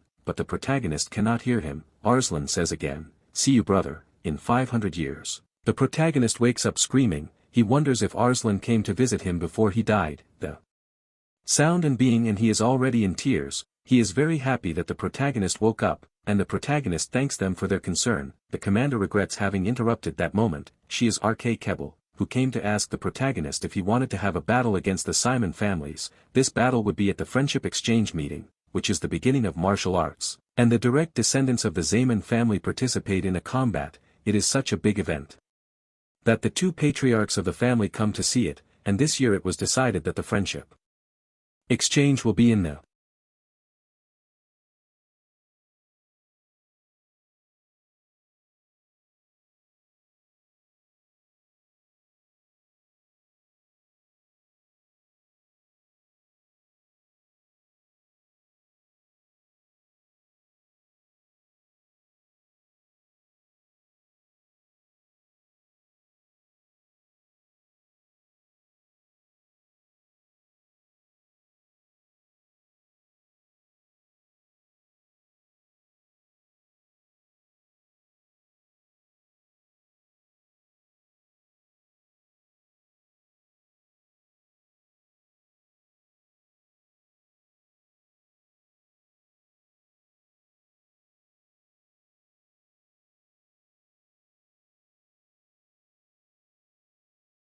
Red Fortress, in other words, Vincent and someone from Simon will face each other in the fortresses. The protagonist wonders why they call him. She tells him that Marlon would face the Simon family, but now things have turned out like this. He was the only one of the Zaman family, who is the same age with similar abilities. He will face the seventh son Ganja Simon. He is a genius, who can even hear the sound of the next attack. Neither public opinion, nor Marlon himself thought that they could have a chance to win. In fact, they do not have much confidence in the protagonist either. It is just to comply, and to that he gains experience, but the protagonist says no, that would be against the principles of the Denka family, and the patriarch enters asking if he can take responsibility for his words, and the protagonist promises he will definitely win and return. He tells him that it is a good attitude and he cannot wait to see the result. The patriarch and the one who retire. He tells him that he will give Vincent a prize for his performance in saving his companions, and that he will engrave Vincent's name on the red tombstone. Herself, she cannot believe it. It is explained to us that in the fortress there is a giant monument with the name of the Siros of Adenka. Only those who achieved great achievements will leave their names on that red tombstone, and that they will see each other in 3 days. The protagonist thinks about the friendship exchange event. His broadcast is to surpass the Simon family. One day that family will have to be defeated by his sword. So this is a good opportunity to see what level the Simon family is at that moment, but she asks him Julian did know anything about the sixth prince of the Simon family. He only knows that he is a prince who has a lot of potential. He is praised by many, that he has received a high-level education. He will have at least 13 fully mature stars. The protagonist comes to the conclusion that after all the difference in power is immense and that he cannot rest. First he must move that body. Julian shouts at him to please take care of his body. The protagonist thinks that he must psych himself up to win, and an old friend arrives. It was Revan. He came to visit him because the job he gave him discovered some information. To begin with, he still doesn't know anything, but once he asked his father and he revealed the whole truth, since he will be his successor one day and to follow him. The Enka family didn't even have the opportunity to enter that door. It was the story of Adenka that has not been revealed to the world. He found a Gisle book, but he will only be able to show it when he was of his father's position, but he still has a long way to go.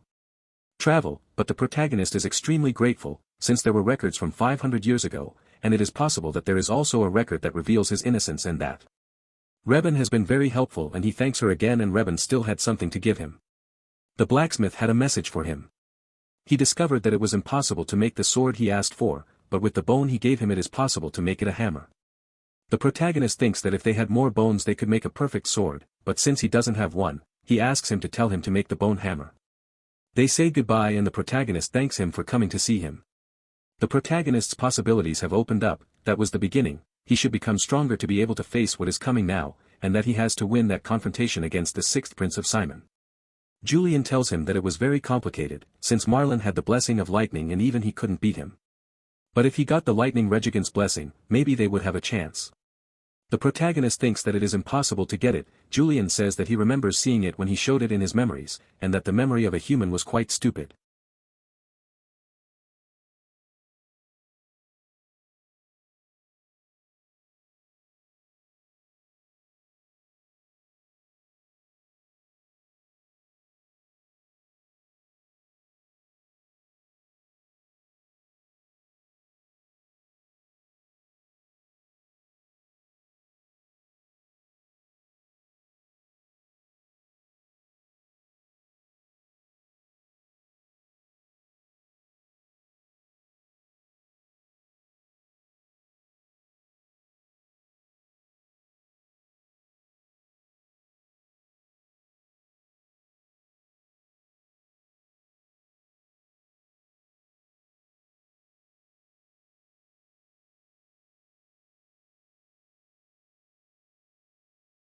But the memory of a god could remember it, and shows him the flow of mana. Small interruption to tell you that if you like this type of content, like it and subscribe. If we go with the video. The protagonist gets excited and asks him why he didn't say it before. Julian believed that he could put a dent in his body. Lightning mana is the most destructive of all elements, plus the flow of lightning regigant is the highest level among them. If he tried it now his body would collapse. And he tells him that he has to sleep at least 9 hours, forbids him to exercise, and if he doesn't take care of himself, he won't tell him anything about the flow of mana. 3 days later, in the Red Fortress, the redhead tells the protagonist that all the barracks will come to her ceremony, since placing the name on the mural is something unique. There are all the levels. There are those of level 2, level 3, level 4, level 5, level 6 and level 7, all commanded by Vincent's brothers. They all seemed great, but in particular the representative of the first class, Princess Gina. who just seeing her standing makes the protagonist get goosebumps, and there were also those of level 9, which makes Vincent very happy, and everyone is surprised since the patriarch himself will carve the name. He tells everyone that this recognition was earned with pride, and begins to carve the name with mana.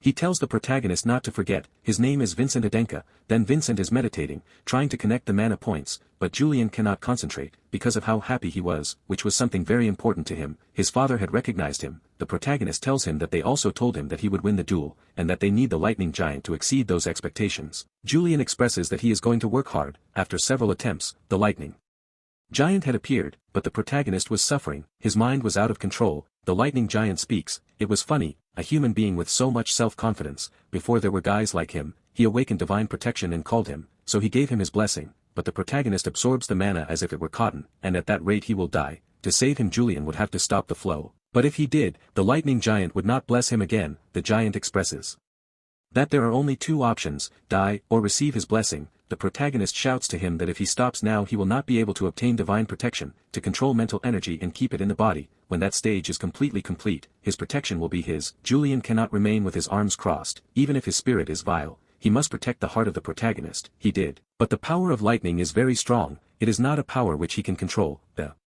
protagonist's heart is overflowing with energy. Julian asks him to resist a little more than if his heart explodes. It will be the end for both of them. Julian had occupied too much energy and was beginning to disappear. He does not want to die, and the protagonist falls to the ground. Julian desperately screams for someone to help him, and a priest from the fortress appears, who can hear Julian, because he is a small god. He explains to him that he must quickly heal his brother, and that he would block the rays so that he can get closer. Julian blocks all the rays with a barrier. He was willing to endure even if it cost her life. And on another level is Commander Isuri, who asks him what he had thought about the proposal to learn magic, and he tells him yes, that she was willing to learn magic. When he rescued her he felt all the manadilla. He had never taught magic to anyone, that his methods are not the best, but he will also force himself, and she will try to give her best. She will force herself to be able to protect the protagonist, and suddenly she feels in an explosion. It was the protagonist, who was on his knees.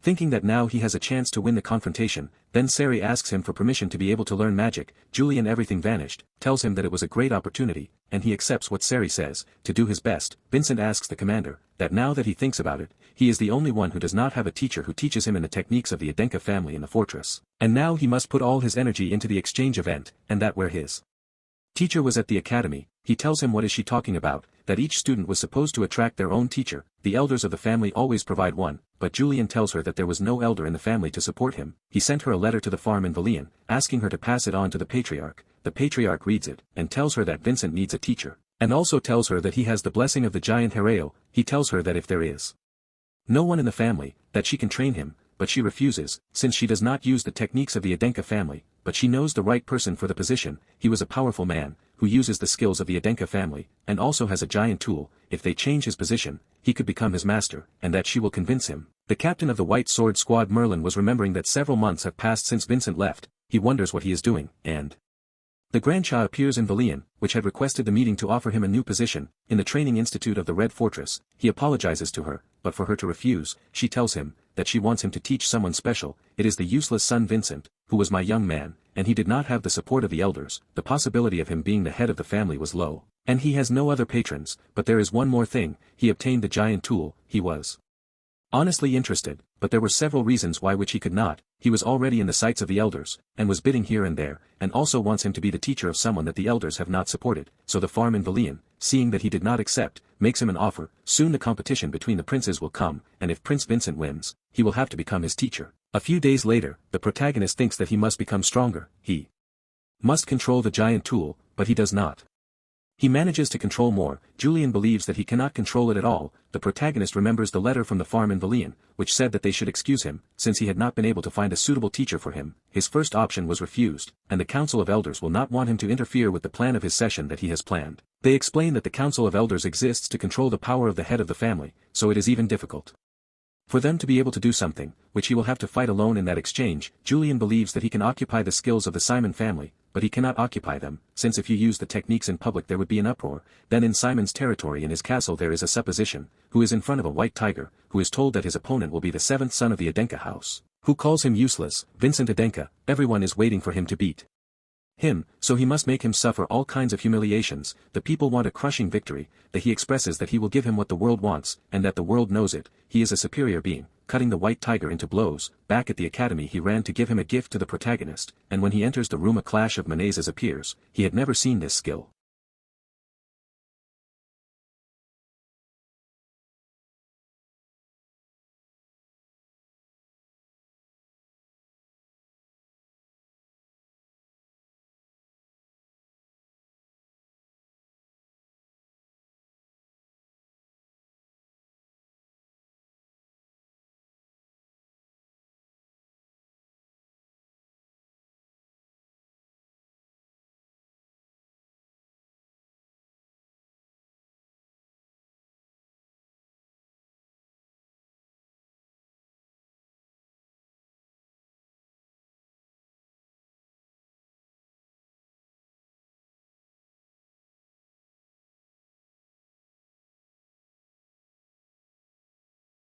Before, the protagonist asks her what is happening. She shows him her gift. It was a recording of his opponent. He thanks, which makes Elvira blush, but she should be careful with the last part, because it is very cruel. When showing the fight, the protagonist realizes that in both appearance and in combat he was identical to Kajin, and even his rival accepts his defeat, but he does not stop. He is cruel just like Kajin, in every sense, even the smallest habits, the protagonist need to know.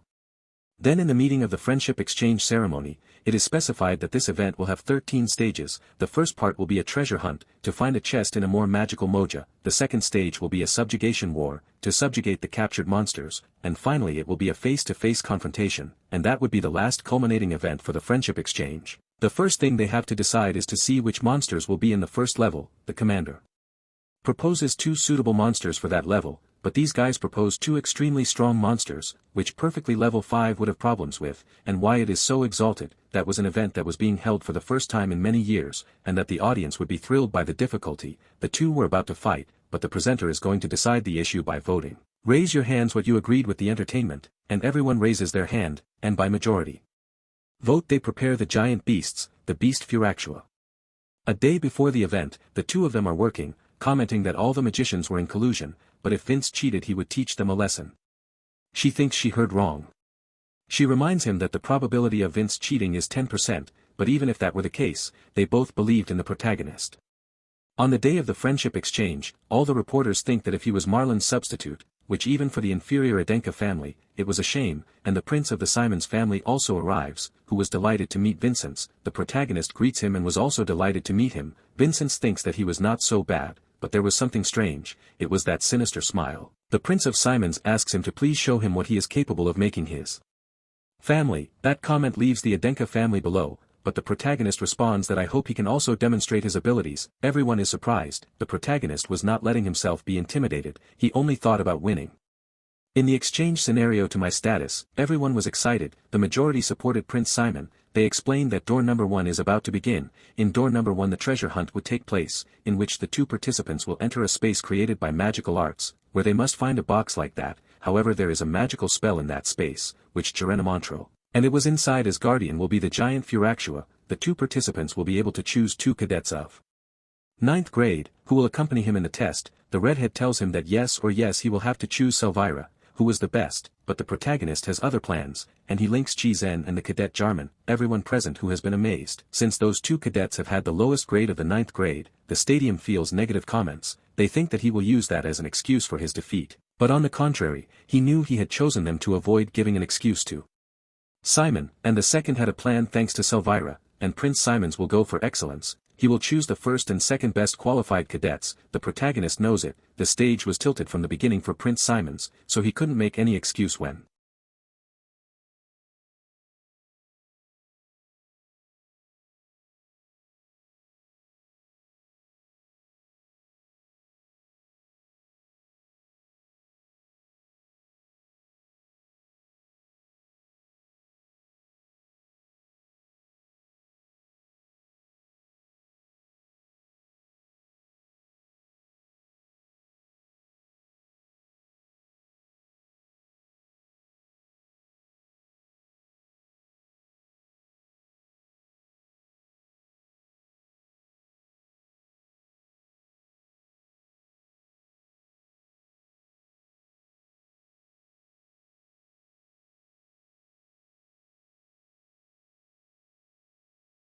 Lose, the magician does not understand what the protagonist is trying to do, and the first stage, the search for the treasure, had begun. The prince asks them if they could walk a little further away from him, and not to intervene in the test. Everyone was waiting for the monsters to appear. Surprisingly, it was a giant. They were wondering where Vincent was. He was in the air, attacking the giant. He shouts to them that the chest must be nearby. They will continue with the plan and have the protagonist go for the chest, calling the monster's attention, which reacts to the sound. The protagonist recognizes that they were brave enough, and goes to look for the chest. The commanders believe that the protagonist misinterpreted the test, which is to demonstrate strength in the process. The protagonist of the chest, but he is hit by a blow from a second giant. For the sake of the plan he should only clear things with a single attack, but two giants that complicated things, and even that giant is responding to his speed. The commander asks him why there were two giants, almost hitting him for his dirty way of doing things. The redhead calms him down, because he can't make a fuss, since there are many people present, but as for him he will see it later. In the another door the prince of the Simon family was giving him a paddle. In fact, when the other appeared, the pure hiding without much effort, asking the giants to get up to continue with the show. On the other hand, the protagonist was trying to invent a new plan. He needed to finish both of them in a single attack, but he also needed to mark the objectives, and he looked seriously at Julian, and the two comrades can't start anymore. They were in trouble, but the protagonist arrives with whom he changes plans. Because the other one will arrive very soon, they believe they are going to die. The protagonist shouts at Julian to get ready. He does not want to be the target. The protagonist must find a third target, one that must feel something like his soul, and Julian's presence was perfect. Two giants had been defeated with a single blow. The protagonist had given a more than worthy spectacle. Julian complains about what happened. The protagonist asks him what he was talking to, but it was nothing. He thanks them for their effort, and finally the protagonist breaks the portal, and the most Mora complete. The magician shouts that it is ridiculous time, that they should disqualify him, but the red-haired girl tells him that there was no rule that prohibited doing that, and as leader of the meeting of magicians, he should be neutral, and asked him if he was not very angry about a situation like that. He came out asking if Vincent had already won, since he brought the chest first, but no, not yet. Since the test is to demonstrate strength, the prince's turn. Simon's was just beginning. Since Prince Simon is still showing his experience, if he continued like this it would be a clear victory for him, but the protagonist interrupts. Simon was about to discover that we have already finished the test. He explains that the most girls were occupied with concentration elements, which were the same, and the protagonist destroyed one when he came out, then the mana that made up his replica. Where he went, he explains that if before the water flowed in two directions, and he just blocked one, therefore, the mana that contained his door would go to the other. Simon's monster has become much stronger. He thinks that something was happening outside, that very recently that guy was dying, but now he had much more speed and much stronger. He was in danger. He had to get up, and he goes into action, making noise so that the monster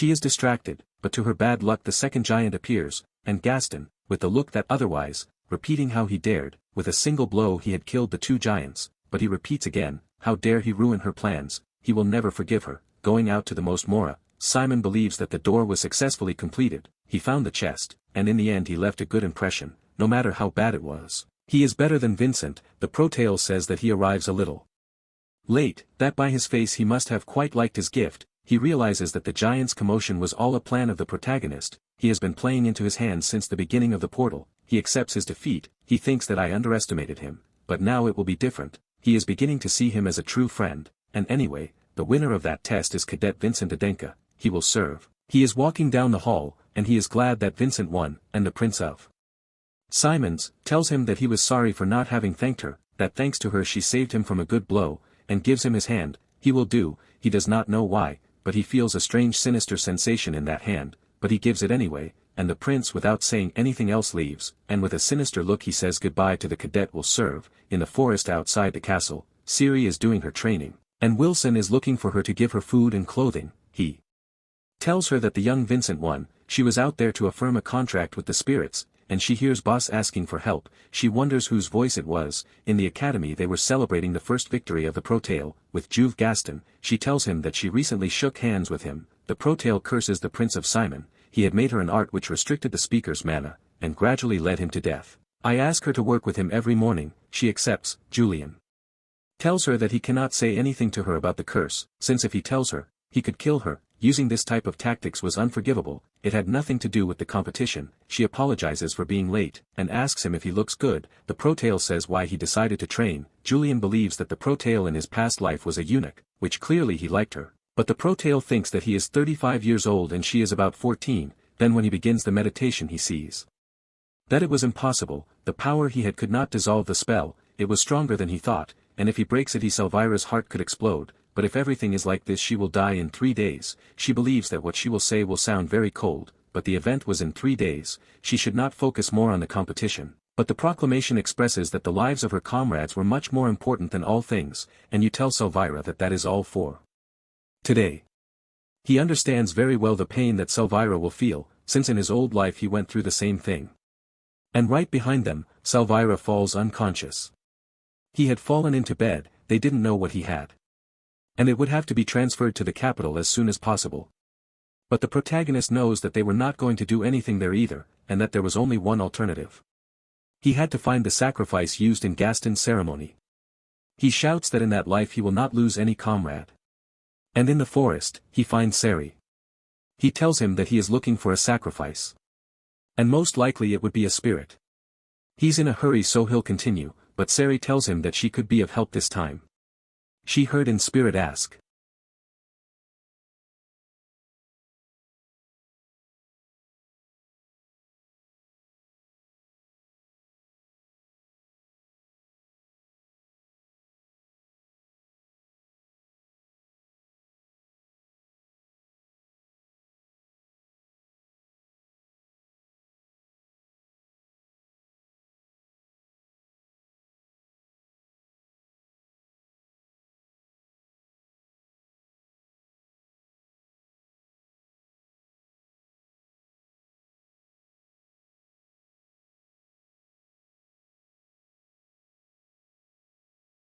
Help on that rock. Syria finds the spirit, which had a chain. The scenario was too cruel for her. He asks, was there any way to help him? But it was a shame. There weren't any. The best thing would be to give him a quick death. But she refuses. He thinks there is still a way out. And Sari manages to free him. The Protas was very proud of her. And suddenly, an attack appears. It was Gaston. He tells her that she is interrupting their ritual and will need a great excuse to interrupt her, since she is making a diplomatic mistake with the Simon family. And that if you let the spirit go now, you will let it pass. The protagonist yells at him that he was trying to kill Elvira. What kind of tradition was that? Gaston expresses that he already knew everything then. As he already knows, sometimes people were attributed to having an innate character. People like him or Vincent's had been born with a destiny. And there were also other different people, completely different from them. And anyone who dared to cross that line deserves to be punished. And since he was already her friend, who is on the same level, she thinks he should understand. That was his true character. But Vincent threatens him. Let it not be illusions. Your definition was incorrect. The two were under each other's sword. And their confrontation would be decided on the day of the assembly. Then, the Protas asks if Elvira was okay. And sure enough, the chain ceremony had disappeared. There was no trace of her. They tell Vincent that they should concentrate for the event, which was only 2 days away. The event now was to subdue a demonic time. And he will win. At the Enka residence, the elders and heads of the family believe that Vincent is going to be an obstacle for them. In his plan to control the next patriarch. Because if he becomes patriarch, there will be no way to control him. They cannot allow them to have good results in the upcoming events. So they will create a strategy against the Prota. 2 days later, the stadium was packed again. The expectation was greater. The second test had begun for Gaston. In that test, there is only one rule. The one who defeats the monster in the least time wins. The monster they must defeat is a lizarm. They have the habit of having long spears, which makes for a powerful attack. And the prince of the Simon family occupies the chapter of Red Song, Moonlight. And it splits in half when I jerk. Achieving a record time, 14 seconds. It was the best time ever. Even surpassing Princess Diane, who had a record of 20 seconds. The entire public in what they do. He was different. And Vincent declares that this victory was for him. Kulil asks the Prota if he could exceed that time. But the Prota has a plan. The second test is about to begin. But he realizes that there was something strange about his lizarm. At the Enka residence they say that they did nothing in that test. They were blameless. The only thing they did was not feed that lizard for 2 days. It wouldn't do much good, but at least it would delay him a few minutes. The bloodshot eyes were clearly a sign of hunger and ferocity. The lizarm is released. The Prota thinks is to burn him. But if you dodge it, you won't be able to defeat it in less time than you spend. So open your arms as a sign that he can attack at will. They yell at him to dodge. But Vincent is pierced by the lizarm's spear. And he thanks her for saving him time. Inserting Pispada and releasing all the energy of the measurement of the king, causing a determination. They were surprised. The Prota had done 5 seconds and 39 thousandths. The young Vincent Enka was the winner. From the second stage. The priests enter. They say it was a pretty serious injury. And the Prota looks at Simon, with a smile on his face, showing that he was the winner. And the second stage was finished. The third door would open in 3 days. In a carriage, an ununlocked character expressed that you can't expect to see the Prota.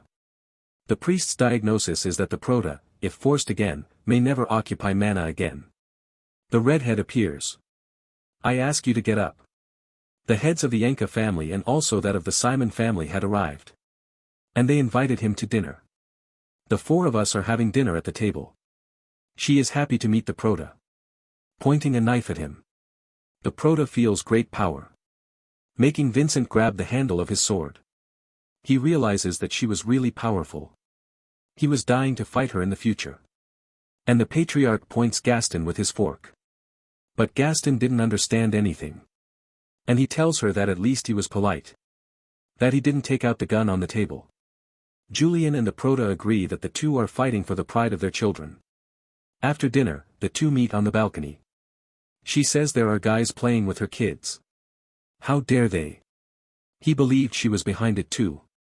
But she confirms that first yes. But then the elders and magicians interrupted. And their target was Vincent. And he can only say that Adenka must be the winner of this test. And that nothing will stand in the way of victory. Since Vincent would unconditionally win over Gaston. He promised. The Prota made him a promise. That he was going to win. And the patriarch faithfully believes in her. The patriarch of the Simon family says that Vincent is very talented. But in this test he is destined to lose. The next day the stadium was full again. And with more fanfare. With more emotions. Nobody believed that the Prota could have won those 2 tests. But today there was all the trust in the Simon family. Since you should save Sorgillo. Everything was ready. The end of the exchange meeting to my state. The battle of the third gate. The two put swords together. The long-awaited battle begins. The entire audience is already excited. Julian tells him not to forget his condition. He claims that he knows. And that a heart can withstand at least one attack. An attack must hit this test. He is going to take advantage of Gaston's weakness. And he will win the fight with a single blow. And in that battle he separates the giant from thunder. The Prota attacks Julian. But Julian completely dispels the Prota's attack. Vincent thinks it was impossible. That red mana can't forget it. Even if he tried his mind he wouldn't let it. That was Kajin's mana that gave him the final defeat. The mana that burns life as fuel. And Julian launches the attack. The Prota tries to defend himself. But fresh blood comes out of his body. He had broken through his guard. He realizes that this skill was better than the one Kajin had. He surpassed her in strength and speed. Kajin attacks with everything or nothing less. The Prota manages to get out of there. But Gaston wasn't willing to give him even a second. Terry, since he is sure of his victory. That was the price for trying to defy him. And the Prota takes out the ability Chapter 3. Sword of Amilu. That was a technique he learned in his old life. It was the technique of one of his best friends. Which over time became so strong, even stronger than Kajin. And he became the target of the council elders. Falling into their trap and dying. But she left that to him. Amilu's sword. Kajin asks that you are a sword. The protagonist responds that it was the sword of justice that went against Simon's family. A sword left behind by a gladiator who was sacrificed by his family. The prince believes that then it is a terrible technique that such an outrageous skill will break immediately. Occupying the rain ability to Argentina. The Prota believes that he fights the same as Kajin. The entire public thinks that Gaston has disappeared. But the Prota knows his strategies very well, predicting all his attacks. Gaston can't believe it. The protagonist thinks that he was equal to Kajin, and that normally would mean that he is ridiculously strong. But it's different for him. Because the person who knows the most about Kajin's sword is him. The two go on the attack. And the Prota breaks Kajin's sword.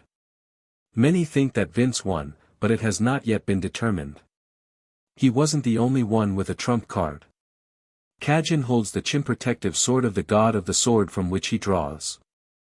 That was one of the most powerful abilities in that world, but one of the most dangerous, since it occupies his soul. Even the Prota is surprised. I didn't know what that ability was. Gaston attacks with inhuman force. Both men risk their lives to win the fight. The Prota's blade breaks, but you will see him land a punch. With the ability of lightning. Both have reached their limit, victory will be decided with a single goal. The two do their best, achieving an explosion between the two plants. But it is the Prota's plan, using the smoke to cover himself. He jumps on top of Gaston and yells at him to look carefully. From that moment on, they are the ones who are missing. And the winner of the third door is Vincent Adenka. And Vincent screams. Finally, he has finally won. The elderly can't believe it. And the Ambelial Grandcha tells him that he has lost the lay. Well people, I hope you liked this summary a lot.